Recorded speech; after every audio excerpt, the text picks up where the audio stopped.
El silencio de la mayoría no es un vacío, es un compromiso. La persona promedio no fracasa por falta de fuerza, sino por la lealtad a una versión de sí misma que ya debería haber muerto. El cerebro humano, una máquina de supervivencia diseñada para el pasado, interpreta la exposición, el acto de hablar frente a una cámara o en público, como un riesgo inminente. La mente se distrae del mensaje no por cobardía, sino por una programación ancestral que nos grita: no te expongas. En este análisis profundo vamos a desentrañar el mecanismo que te encadena a tu propio silencio. Descubriremos que el miedo que sientes no es el problema, sino la manifestación de una energía mal dirigida. La psique humana tiene un sesgo de validación innato. Estamos condicionados para buscar la aprobación externa, una herencia de nuestra necesidad de pertenencia de la tribu.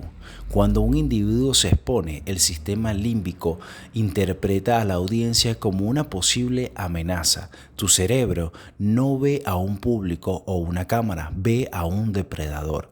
En ese instante, la energía neuronal que se iba a utilizar para estructurar un discurso o manifestar una idea se redirige para luchar o la huida.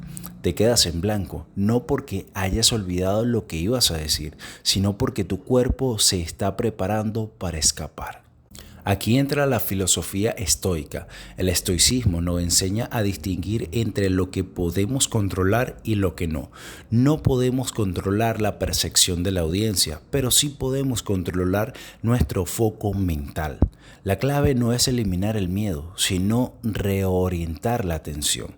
La inseguridad es una distracción que te saca del único punto de control que tienes, tu propio discurso, tu propia voz. La solución entonces no es un paso a paso, sino un proceso de reingeniería cognitiva. Consiste en entrenar al cerebro para que el estímulo de la audiencia o la cámara no sea el punto de atención, sino el catalizador para la acción. El individuo que domina esta técnica no se enfoca en la reacción de la gente, sino en la naturaleza misma de su mensaje. Tu mensaje no es un producto que será juzgado, es la expresión de una idea y esa idea es más poderosa que cualquier miedo. La persona que habla con seguridad no es inmune al miedo, simplemente ha aprendido a ver la inseguridad como lo que realmente es: un ruido de fondo, una distracción mental. Ha entrenado su mente para redirigir esa energía a lo único que importa, su voz. Al enfocar tu energía en tu mensaje y no en las distracciones, no solo ganarás confianza, desbloquearás una versión de ti mismo que estaba esperando en las sombras, una versión que está lista para que el mundo la escuche.